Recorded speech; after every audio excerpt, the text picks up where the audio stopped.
स्वामी विवेकानंद के जन्म के बारे में तो कई लोग जानते हैं, लेकिन उनकी मृत्यु एक रहस्य बनी हुई है। कुछ लोग कहते हैं कि उन्होंने अपने ध्यान की शक्तियों से समाधि ले ली, तो कुछ लोग कहते हैं कि उनके शरीर में कई तरह की बीमारियां थी।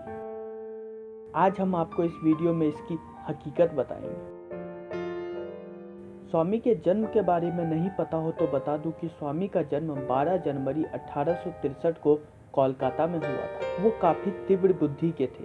उनकी बुद्धि और कौशल को देखते हुए रामकृष्ण ने उन्हें अपना शिष्य बना लिया और अपनी मृत्यु के बाद मठ का दायित्व उनके कंधों पर सौंप दिया।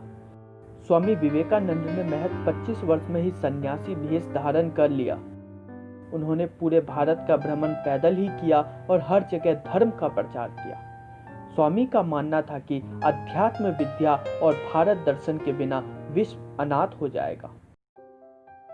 उन्होंने रामकृष्ण मिशन की भारत और विदेश में कई शाखाएं बनाई और अंत में 1902 में उनकी मृत्यु हो गई। ये तथ्य कोई रहस्य नहीं है कि स्वामी की मृत्यु 1902 ईस्वी में हुई, लेकिन हमें उनके निधन के पीछे की असली जानकारी नहीं है। तो बता दूं कि स्वामी विवेकानंद को 31 से ज्यादा बीमारियां थी, जिनमें से एक बीमारी उनका निद्रा से ग्रसित होना भी था। अपने जीवन के अंतिम दिन स्वामी विवेकानंद ने शुक्ल यजुर्वेद की व्याख्या की और कहा, यह समझने के लिए कि इस विवेकानंद ने अब तक क्या किया है, हमें एक और विवेकानंद चाहिए। उनके शिष्यों का कहना था कि जीवन के अंतिम दिन 4 जुलाई 1902 को भी उन्होंने अपनी ध्यान करने की दिनचर्या को नहीं बदला। वो प्रातः 2-3 घंटे तक ध्यान करते रहे और ध्यानावस्था में ही उन्होंने अपने ब्रह्मरंध्र को भेद कर महासमाधि ले ली थी। उनके निधन की एक और वजह यह भी थी कि उनको उस दिन तीसरी बार दिल का दौरा पड़ा था।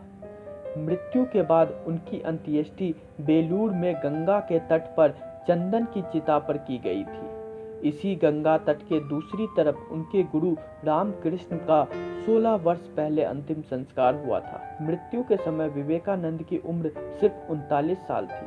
ऐसा भी कहा जाता है कि विवेकानंद ने अपनी मृत्यु के बारे में पहले ही भविष्यवाणी कर दी थी कि वो 40 तक जीवित नहीं रहेंगे। इस तरह उन्होंने महासमाधि लेकर अपनी भविष्यवाणी पूरी की। ऐसे ही रोचक जानकारियां देखने और समझने के लिए सब्सक्राइब कीजिए अनटोल्ड इंडिया।